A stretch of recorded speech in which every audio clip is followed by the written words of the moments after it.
앞으로 우리 업계의 이런 숨은 고수분들, 제가 많이 끄집어내기는 했거든요. 저희 제도권에 있는 펀드 매니저 분들이 좀 나와서 얘기 좀 해야 되는 거 아니냐. 왜냐하면 보통 건강 이런 걸로 의사분도 많이 나오시잖아요. 근데 펀드 매니저들이 이 경제적 자유를 이루겠다고 많은 우리 동학개미, 성학개미 분들이 주식시장에 뛰어들었는데 정작 우리가 이 제도권 프로들이잖아요. 아산병원, 사실 삼성병원에 다 의사분들이나 마찬가지거든. 이렇게 나와서 좀 얘기하시라는 거죠. 그래서 그나마 제가 많이 끄집어냈어요. 근데, 이분은 저기 삼성병원, 서울대병원 흉부외과 과장님. 예, 그 교수님 같은 분이세요. 안녕하세요. 네, 반갑습니다. 반갑습니다.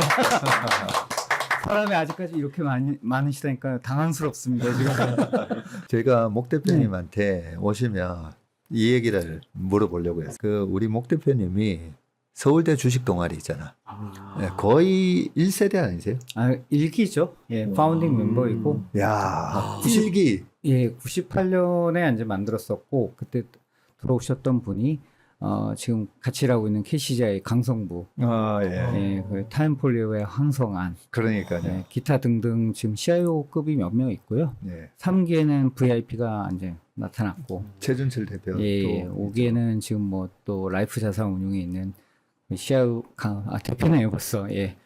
그런 분들 해서 많은 분들이 이제 같이 이 동아리에서 어떻게 하다 보니까 같이 하게 됐습니다. 네, 그래서 제가 여쭤보고 싶은 게 그 서울대 주식 동아리 하실 때도 이런 열띤 토론을 하셨을 건데 지금 우리가 3시간이 넘어가면서 지금 막 이러는 거 한 시간을 라이브로 지켜봤죠. 그죠? 지금 1시간을 지켜보셨는데 오시기 전에 2시간이나 더 하고 있었어요. 5시부터. 저는 그렇게 못하겠습니다. 주식 아무리 사랑해도 3시간 동안 하게 되면 머리 지날 것 같은데요. 그러니까 이 서울대 주식 동아리에서도 이 정도 안 했는데 우리가 이렇게 일반인 분들이 모여가지고 그리고 뒤에서 아마 들으셨을 건데 이 퀄리티가 어떻습니까? 놀랍죠. 모더나 발표 누가 하셨나요? 인상 깊게 들었습니다. 예. 한때 모더나 주식도 이제 사고 뭐 그랬었고 뭐 많은 저도 뭐 헬스케어 기업들 많이 사고 팔고 했었는데 저런 포인트를 또 저렇게 말씀하시는구나. 이제 그 바라보는 관점도 조금 신선했었고 볼린저 밴드 들으면서 저게 되나 확률이 막 이렇게 속으로 계산도 좀 해봤고 근데 여기서 말씀하시는 뭐 수준이 생각보다 높고 그 다음에 관점 또 하나 이제 신선한 것 생각보다 많아서 많이 배우는 것 같습니다. 1시간 내내 이렇게 열심히 들으면서 저도 조심해야 되겠다 이런 생각을 좀 많이 했어요. 말 실수하면 오늘 큰일 나겠구나. 예. 대우증권 애널리스트로 출발을 하셨다고 했는데 그러면 어떤 섹터 맡으셨어요? 2002년부터 2005년에 이제 투자정보부 그때 당시에 리서치가 2개가 있었는데 투자 분석부와 기업 분석부가 있었어요. 네. 저는 기업 분석부는 아니었고 투자 분석부로 들어가서 투자 정보 지금 뭐 그냥 기업에 관련된 정보들 그런 거를 갖다가 모으고 분석하는 일을 했었고 그 다음에는 투자 전략 그래서 지금 뭐 하시면 시황 전략 뭐 포트폴리오 뭐 퀀트 이코노믹스 그 당시에는 제가 이제 대우증권 들어가니까 2002년이니까 좀 분위기 안 좋았죠. 예, 네. 신입사원들 안 들어오고 그러니까 저한테 많은 일들이 그냥 집중이 되더라고요. 그래서 모든 분들의 RA를 했습니다. 예, 그래서 제 별명이 애니콜입니다. 지금도 애니콜인데. 애니콜? 예, 언제나 어디서나 부르면 달려가는. 자주 좀 부르겠습니다. 네. 분명히 애니콜이라고 하셨으니까 그죠? 예, 네, 자주 그래서 RA 생활에 하면서 이제 투자 전략 쪽 그런 쪽을 많이 했었고 2005년에 이제 말씀 안 하신 것 같은데 미래에셋 자산운용으로 옮겨가면서 초반에는 이제 한국 펀드를 운용을 좀 많이 했었죠. 예, 갑자기 뭐 시작하자마자 펀드를 하라는 거예요. 2005년에? 예, 당황했습니다. 근데 뭐 그 당시는 미래에셋 자산운용이 폭발적으로 성장을 하던 때였는데 1년 만에 AUM이 그때 1조에서 10조가 돼버렸으니까 매니저 수가 엄청 부족했었거든요. 그러다 보니 뭐 저 같은 애도 갑자기 펀드를 맡기시더라고요. 뭐 할 수 없이 뭐 그냥 계속 펀드 운용했고, 그러다가 2006년 말쯤에 제가 이제 박윤주 회장님한테 찍혀서 혹은 발탁돼서, 예. 그래서 이제 해외 쪽 그 운용 인력으로 배치가 되면서 이제 그다음부터 글로벌 펀드를 운용을 많이 했습니다. 그래서 남들이 묻더라고요. 글로벌 펀드를 했으니까 한국을 잘 모르겠다라고 얘기하시는데 사실 글로벌 보게 되면 뭐 이머징도 있고요. 아시아도 있고요. 한국을 갖다가 담습니다. 글로벌에서 비중이 몇 프로일까요? 그 당시에는 2%. 네, 그렇죠. 한국 하게 되면 이제 우량주를 편입해야 되는 거죠. 이제 제가 여러분들이 궁금하셨던 한때 그 외국인들 중에 검은 머리 외국인 있잖아요. 저는 홍콩에서 주문을 내거나 미국에서 주문을 내게 되면 사람들 궁금해져. 누가 산다. 그럼 제가 속으로 웃습니다. 난데. 네. 왜냐하면 그때 사이즈가 큰 펀드도 많이 가져왔었고 네. 튀긴 종목 사고 있거든요. 그러면 이제 뭐 자기들끼리 막 종목방에 가보면 얘기를 해요. 네. 저 재밌었거든요. 네. 그때는. 와, 진짜 난 저렇게 산 게 아닌데 왜 저렇게 생각하시는가. 예, 그걸 했었고 제가 해외 쪽에는 뭐 홍콩, 싱가포르, 인도가 좀 특이해요. 한 1년 정도 인도에서 현지 매니저 생활을 했습니다. 진짜 인도 분들하고 그 인도 영어 발음 있죠. 예, 예. 예, 그걸로 회의하면서 인도 영어로 이제 회의도 하고 저도 발표도 하고. 22 뭐 이렇게. 네, 가끔 22. 그래도 저도 네. 영어로 하다가 무의식결에 인도 발음이 나올 때가 있어요. 예. 네, 그렇게 했고 2008년에 이제 글로벌 금융위기 때 아주 죽을 뻔했죠. 그때 싱가포르에 있었는데 예, 그때 운용하고 있었고 그 다음에 돌아와서 이제 그 2009년부터 이제 2011년까지 지금 뭐 실명은 뭐 책에도 있습니다. 추천서 쓰신 구재상 이제 네. 회장님하고 같이 인사이트 펀드 운영을 조금 했었는데 저는 그때 리서치 그래서 어떤 종목 사야 되냐. 여러분들 뭐 사야 되는지 지금 계속 얘기를 하셨잖아요. 저 네. 똑같이 그때 뭘 사면 좋겠습니다. 일요일 날 밤에 네, 이 시간대 토요일 아니고 일요일 날 오후부터 미래는 1월 오후 2시에는 반드시 출근해야 되는. 힘듭니다. 그렇죠. 이거. 네. 구재상 대표님이 그때 일요일 오후 2시면 나오시거든. 진짜였어요. 네. 네, 지금 분들은 못 믿으실 거예요. 이제 미래세 펀드 매니저랑 같이 일요일 날 골프 치고 있으면 12시쯤에 저 이제 가야 됩니다. 네, 골프 치다가 가요. 그분은 2시까지 높으신 분이었던 것 같아요. 네. 예, 박세익 대표님이 높으신 분하고 골프 치시는 거고요. 저 같은 그 당시에 그 뭐 가장급들은 아침에 가야죠. 아침부터. 힘듭니다. 네. 그래가지고 그거 했었고 그다음에 인사이트 펀드를 좀 운용하다가 운 좋게 2014년 운용하던 펀드가 원금 회복하면서 이제 그때 본부를 좀 차려주시더라고요. 그래서 글로벌 운용 본부를 갖다가 같이 이제 친구들하고 했었고 제가 좀 뭐 여러 개를 투자를 했었는데 가장 기억에 남는 건 G2 이노베이터라는 펀드입니다. 미국하고 중국의 혁신 기업들. G2. 네, 모더나도 그 중에 이노베이터. 혁신 기업 중에 하나였습니다. 그래서 그런 기업들 투자를 오랫동안 했었고 그게 잘난 척 해도 되는 거죠. 네. 2020년 운용하던 펀드들이 1등, 2등, 3등 그리고 이제 그때 당시에 이제 운영했던 펀드들이 모닝스타 기준으로 별 5개 편입되면서 랭킹에 생각지도 못한 게 나오더라고요. 그래서 뭐 해치펀드에서 스카우트 제의도 받아보고 네. 그러다가 이제 뭐 우리 강성부 대표랑 뭐 이런저런 얘기하면서 그냥 해보자 해가지고 이제 미래에셋에서 떠나게 됐죠. 그러고서 KCGI 지금 전신인데 대체 투자를 갖다가 만들었고요. 사모펀드입니다. 예, 사모펀드를 만들고 지금은 이제 저희가 메리츠 자산운용을 2023년에 인수를 해서 이름 바꾸고 이제 3년 정도 되는 것 같습니다. 그래서 저희 지금 현재는 대표를 맡고 있고요.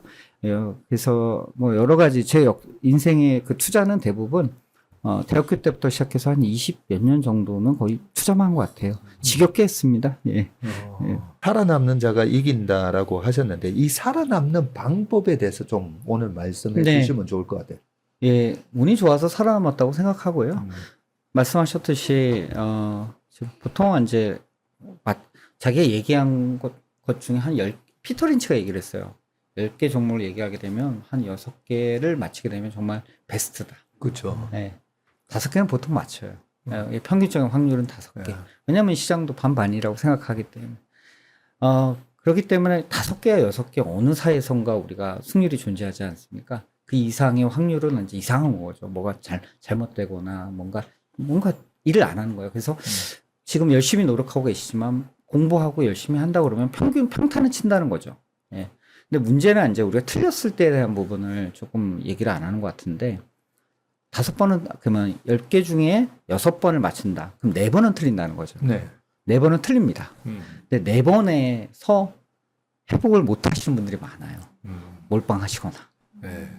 이번에도 레버리지 때문에 문제가 많지 않습니까? 네. 레버리지 투자해서 그냥 완전히 정신적으로 피폐하게 되거나 맞아요. 혹은 금액을 갖다가 많이 잃어버리시거나 그럼 다음에 투자할 수가 없거든요. 투자라는 게 어떻게 보게 되면 우리 급하잖아요. 또 한국 분들 잠깐 얘기하신 것 같은데 빨리 돈 벌고 싶어서 저도 그렇습니다. 그렇지만 뭐 생각보다 쉽지는 않더라고요. 그러다 보니까 10번 중에 4번을 투자했는데 그 4번에 치명적인 게 있게 되면 투자는 진행할 수가 없습니다. 우리 카지노 가서도 마찬가지잖아요. 예, 올인 멋있지 않습니까? 근데 거기서 끝날 수가 있는 것이죠. 그래서 지속적으로 투자해서 그 어느 정도의 자기 수익률로 지속적으로 투자할 수 있고 그게 복리화시킬 수 있다고 하면 금액은 말씀하셨듯이 투자 금액은 증가하는 게 맞거든요.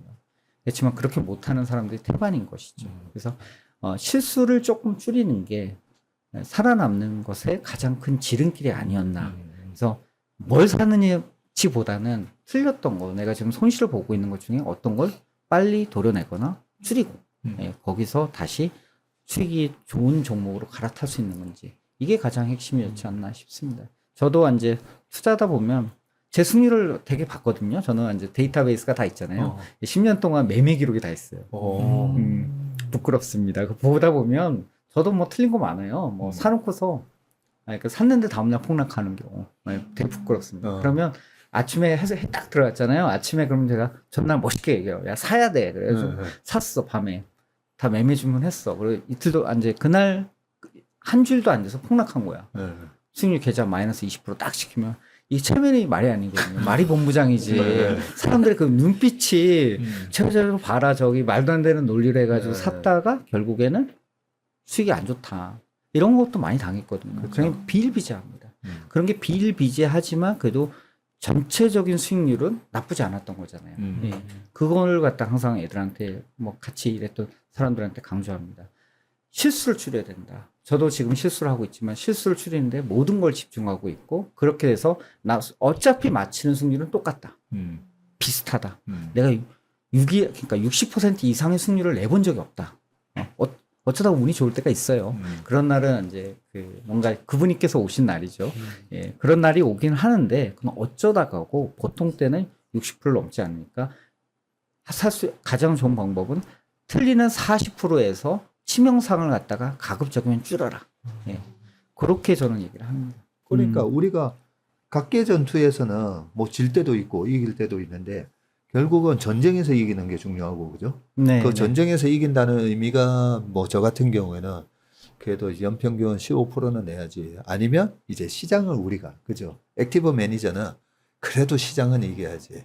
아까 이제 모더나를 밖에서 들으셨다 했잖아요. 네. 이제 떨어지는 케이스는 아까 마이너스 80 나면 미국은 상한가가 없기 때문에 딱 펀더멘탈 체크해보고 자르자, 손절하자 이러셨다 했는데 이번 모더나 케이스처럼 이렇게 빵 떴단 말이죠. 그리고 삼상에 대한 의미 있는 그런 결과도 나왔고 자 이랬을 때 어떻게 해야 돼요? 우리 클레어님은 가지고 있는 사람은 일단 뭐 홀드, 없는 사람은 뭐 분할 매수 이런 얘기를 했는데 자 가지고 있는 입장하고 없는 사람은 뭐 사라 이런 얘기가 될 수가 있으니까 만약에 가지고 있다면 이런 모더나 같은 케이스는 보통 이제 기관 투자가의 입장에서는 나 같으면 이런 경우에는 이렇게 한다. 어떤 게 정석적인 방법인가요? 모던을 내가 가지고 있었다. 네, 저도 이제 뭐 로슈가 인수했던 제약사가 가지고 있어. 그냥 수목으로 가야죠. 너무 기쁘니까. 술 먹으러 네. 자, 일단은 행복합니다. 오늘 술 먹으러 가야 돼요. 저기 80%가 떨어지면 이제 뭐 주말에 기도하러 가야 되는 거고. 네. 반대로 이러면 기쁘잖아요. 일단 기쁘고. 근데 이제 그건 잠깐 농담 삼아 얘기한 것 같고. 근데 저걸 갖다가 따라갈 수 있을까? 솔직히 고민은 많이 돼요. 한 번에 대부분에게 이렇게 좋은 뉴스가 나오고 그렇게 되면 계산을 좀 해보게 되면 미국 종목들 이렇게 급등했던 종목들, 뭐 어떤 뉴스, 특히 바이오나 이런 거는 기업 가치가 증가하는 것 정도로 다 반영을 해요. 놀랍게도. 나중에 보게 되면. 저도 그래가지고, 이걸 갖다가 그 시점에서 다시 분석해야 돼요. 이게, 그러니까 뭔가, 삼성을 통과했어. 그것 때문에 기업 가치가 증가했네? 그러면 거의 대부분 거기로 인한 기업 가치 증분을 갖다가 대부분 반영을 합니다. 그게 하루 이틀이에요. 거기서 벗어나질 않아. 그리고 그 이상을 벗어나게 되면 싹 팔더라고요, 애들이. 예. 준비가 다 돼 있어요. 미국도 마찬가지로. 참고로 근데 확률은 낮습니다. 예, 승률이 낮아요. 저 바이오는 기본적으로 무슨 어떤 3상 뭐 통과하고 뭐 우리가 지금 피크 세일즈 계산하고 막 이렇게 해서 바뀌잖아요. 그게 다 틀려요. 대부분의 게. 그래서 승률이 너무 낮기 때문에 일단 반영됐다고 생각하면 저는 사실 제 입장에서는 뭐 조심스럽습니다. 저도 잘 모르니까 차익 실현을 하게 됩니다. 네, 기관 투자자 입장에서. 왜냐하면 다 반영했는데 뭐 더 이상 뭘 바래. 그리고 우리 행복하잖아. 술 먹자. 일단 매도. 그러면 이제 술 먹으러 가는 거죠. 그러면 술 먹으면서 쫙 지켜보고 있죠. 정말 정규장에서의 반응이 어떤지. 예. 하다가 내가 틀릴 수도 있으니까. 근데 한 번에 이렇게 좋은 일들은 다 하루에 다 차익 실현한다기보다는 보통 한 이제 2, 3일 걸쳐가지고 지켜보면서. 왜냐하면 100 몇 프로를 오르게 되면 자기가 2% 가지고 있다고 하면 한 4%가 넘게 되는 거잖아요. 그럼 2%는 걷어낼 수 있잖아요. 원래 비중은 나 2%인데. 그러면 이익 낸 것만큼이라도 차익 실현하자. 그게 또 지키는 방법 중에 하나니까. 이건 기관 투자자이고 개인 투자자 입장에서는 이제 전량을 매도하든지 예, 수익을 많이 했기 때문에 수익을 많이 냈으니까 그래서 수익을 내고 이제 이거 가지고 다시 좋은 거 좀 찾아보자. 예. 혹은 너무 좋은 종목이다 그러면 이익 난 것만큼은 팔자. 이 한국 반도체도 계속 물어보시던데 이제 제가 한경 TV나 이런 데서는 잘 얘기를 말씀을 못 드리겠더라고요. 외국 애들은 왜 이렇게 많이 팔아요? 그냥 한국은 이렇게 좋다고 반도체는 좋다고 하는데 왜 이렇게 자꾸 팔아요? 그러면 외국인 펀드 매니저도 제가 아시는 분도 많이 있지만 당연한 거거든요. 내가 10% 가지고 있었어. 근데 이게 증가해서 200%가 됐네? 20%가 됐네? 그럼 10%를 걷어내고 싶잖아요. 그러고 나는 10%가 있기 때문에. 네. 그리고 또 기계적으로 MSCI EM에서 차지하는 비중이 있는데 팔아야죠. 예, 계속 팔게 되는 거죠. 예, 그거는 사실 뭐 자연스러운 그 흐름이라고 볼 수밖에 없는 거죠. 모더나 얘기는 저는 그렇게 해석을 하고요. 개인 투자 입장은 그렇고 분할 매수하는 입장은 잘 모르겠어요. 그렇게 할 기회를 정말 줄 수 있을까? 그러면 하락을 많이 해줘야 되잖아요. 예, 다시 한번 기회는 줄 수 있을 거라는 생각을 하는데 그 시점에서 다시 봐야 될 것 같습니다. 그러면 이제 주가 또 뭐 풀백이 있거나 조정이 있으면 그 시점에서 다시 한번 봐주시는 게 이게 생각보다 어렵더라고 바이오는. 예. 하긴 그렇네요. 그 미국 시장은 상한가 제한 폭이 없다 보니까 그 어떤 삼성 통과라든지 아니면 삼성에 대한 좋은 결과가 나왔을 때 그 부분을 정확히 하루 이틀 만에 다 반영을 이미 해버렸으니까 그 결과로 뭐 주가가 더 올라갈 거다라고 생각해서 170%에서 살 게 아니라 그때부터는 또 이제 새롭게 보는 시각이 필요하고 어떻게 보면 삼성을 기대하면서 샀는데 그 결과치가 좋게 나와서 주가가 빵 오르면 기관 투자가 입장에서도 일단은 이익 실현 하는 경우가 있고 그다음에 이제 제가 다른 질문을 또 하나 드리면 미국 기업은 얘기하기가 그나마 좀 편하잖아요. 그죠? 컴플라이언스 제약이 좀 덜해서. 그렇죠. 좀 덜 하니까. 네. 그러면 우리나라 개인 투자가분들이 또 많이 사랑하시는 종목이 테슬라잖아요. 테슬라. 그렇죠. 애증의 테슬라. 그렇죠. 애증의 테슬라. 뭐 500 갔다가 또 뭐 200 갔다가 막 이러고 있는데 이 테슬라를 보면 지금 당장은 뭐 숫자가 안 나오니까. 안 나오죠. 네. 근데 테슬라가 만들어가는 그 휴머노이드 로봇이라든지 앨런 머스크도 얘기했지만 나중에 테슬라 가치의 80%는 휴머노이드 로봇에서 나오는 거다. 근데 이게 지금 실적이 안 나오는 거니까. 이런 실적 안 나오는 어떻게 보면 성장주를 투자를 할 때 이럴 때는 어떻게 합니까? 그냥 바이 앤 홀드입니까? 아니면 이것도 무슨 트레이딩을 좀 합니까? 어떻게 합니까? 그런 성장주는 그 트레이딩 하다가는 정말 지금 낭패를 보더라고요. 테슬라가 대표적인 케이스인 것 같습니다. 그러니까요. 테슬라는 그리고 일론 머스크가 이게 스토리텔링을 너무 잘해요. 네. 계속 투자자를 갖다가 또 안심을 시키고 계속 청사진을 주는 거거든요. 아마존도 그랬었고 테슬라도 그랬고 다른 기업들에 비해서 이끌어 가시는 분들 그리고 CEO들 이런 그 사람들의 역량이 워낙 뛰어나기 때문에 그게 작동을 하는 것 같더라고요. 그래서 만약에 결론적으로 얘기하면 테슬라 같은 유형은 저는 바이에는 홀드해야 된다라고 생각을 해요. 근데 말씀하셨던 자율주행, 휴머노이드 로봇의 가치가 늦게 지금 반영이 되고 있는 거고, 지금은 EV 쪽의 실적들, 뭐 기타 다른 부분에 대한 캐펙스 부담감 때문에 같이 좀 주가가 눌려 있는 것 같은데 센티멘트는 그렇게 좋지는 않아요. 그렇지만 자율주행 플러스 휴머노이드 로봇이 성큼 와닿은 온 것 같아요. 미국은 물론 가격적인 이슈가 있기 때문에 아직까지는 상용화에 대한 부분은 조금 남아있다고 생각하지만 양산이 된다고 하면 가격이 떨어지고 그렇게 된다고 하면 미래는 생각보다 또 빨리 올 수도 있거든요. 그러면 그때가 갑자기 주가 팡 튈 텐데 그날 어느 순간 그때 그냥 묻어놔야 되는 거죠. 어쩔 수 없이. 그리고 스페이스 X하고 테슬라를 결합시키게 되면 아, 이게 무시무시한 그 수직 계열화에 있는 AI 기업이 돼버리거든요. 그러면 어찌됐든 간에 테슬라, 스페이스 X는 보유를 좀 할 수밖에 없는 기업이거든요. 그런 점에서는 트레이딩은 이건 쉽지 않는 주식이지 않을까. 예, 저는 그렇게 생각해서 테슬라 같은 유형은 조금 보유하고 약간은 버티시는 게. 다만 보유하고 버티려고 그러면 비중이 중요하잖아요. 내가 어느 정도 가져갈래? 이제 거기에 대한 함수죠. 조금 있고 생각할 수 있는 주가 뭐 10% 빠졌다 그래도 뭐 그냥 그런 것보다 이렇게 생각할 수 있는 비중을 가져가시는 게 맞지 않을까 생각합니다. 네. 마지막 질문은 아무래도 삼성전자 하이닉스를 가지고 계신 분들이 많다 보니까 이렇게 질문해 드릴게요. 지금 이 삼성전자 하이닉스에 대해서 PBR로 예전에는 우리가 PBR로 했었잖아요. 왜냐하면 시클리컬이니까. 그렇죠. 그래서 간단하게 질문이 이제 시클리컬 아니다. 지금 아니다. 그렇게 해서 PER로 평가를 해야 된다.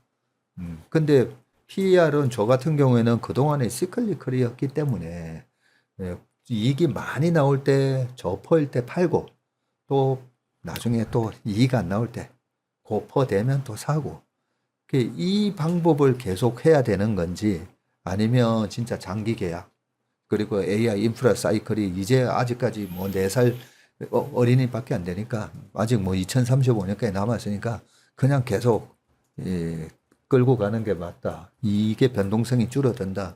뭐 이런 얘기들이 많잖아요. 목 대표님이 보시기에는 어떻게 될 것 같습니까? 너무 여전히 어려운 질문. 시클리컬로 봐야 됩니까? 아니면 대답 잘못하면 매장당할 수도 있고 영웅이 될 수도 있는 답변 중에 하나네요. 네. 조심스러워요. 저도 지금 그 사이클 논쟁 그리고 이제 그 경기 순환의 성격이 완화되느냐. 이제 LTA 정도 보통 분기를 했었던 LTA 같은 경우에도 이제 그러한 그 경기 주기성을 갖다가 줄이려고 되게 노력했었던 거고 이번에 마이크론이 가져온 게 SCA고 올해 상반기 보니까 이 관련돼서 그 고객 수가 늘어났잖아요. 그리고 SK 하이닉스나 삼성전자 같은 경우에도 장기 계약, SCA라고 보통 얘기하는데 5년 단위 정도의 장기 계약을 하면서 어찌됐든 간에 가격을 갖다 밴드 안에다가 가둬놓는 거지 않습니까? 그렇게 된다고 하면 지금 우리가 보고 있는 경기 순환의 그 사이클이 조금 완화되는 거 아니냐라고 생각을 하고 있고 마이크론 같은 경우에는 조금 거기에 대해서 사람들 그래도 점수를 조금 더 준 것 같고 근데 이제 삼성전자나 SK 하이닉스에는 점수를 조금 덜 준 것 같아요.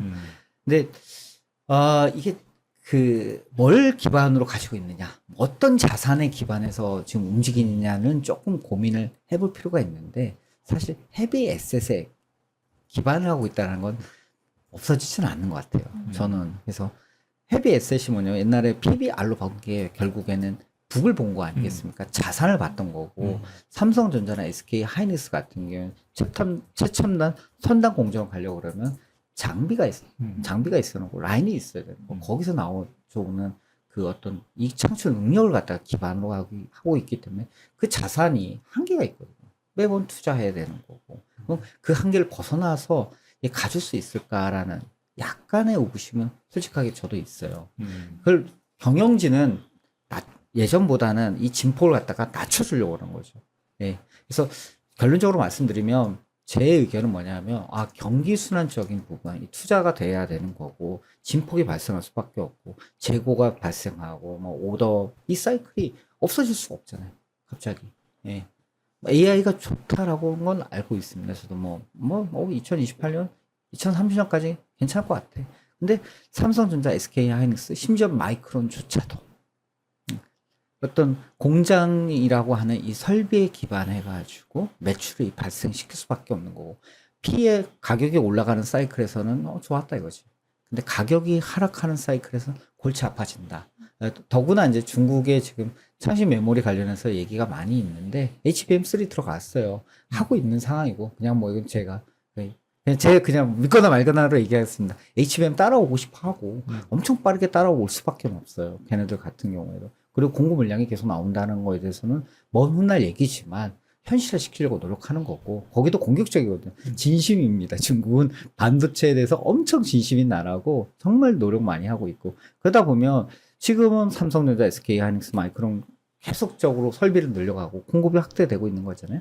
다만 그 사이클이 어느 순간까지 유지될 거냐에 대한 싸움인 것 같고 그러다 보면 거기에 대한 공포감이 있는 거죠. 그걸 갖다가 일부는 반영했다. 그런데 이번에 PR로 봤을 경우에 이익을 반토막 내고 그게 합리화되는 지점까지 이게 과연 주가가 반영해야 되는 거냐 이거는 조금 너무 과한 게 아닐까라는 생각을 해가지고 7월 저점은 조금 가지 않았나 그리고 전 고점은 약간 좀 오버슈팅의 영역이 있죠. 사실은 경기 순환적인 모습을 갖다가 다 배제한다는 건 말이 안 되기 때문에 박세익 대표님께서 얘기하셨지만 이 경기 PBR로 봤었던 그 과거의 사이클은 그전에도 PR 얘기를 했어요. 우리 정청원 대표님 대우에.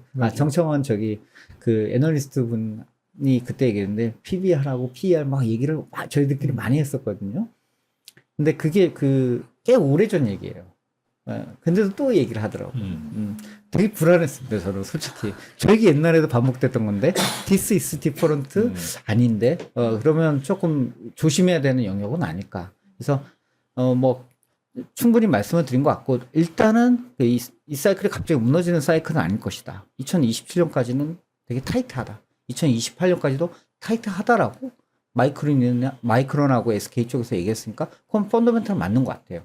다만 이제 시장에서의 반응은 뭐냐면 이걸 갖다가 어떻게 반영이 되냐. 우리가 가격을 갖다 반영하는 사람들이잖아요.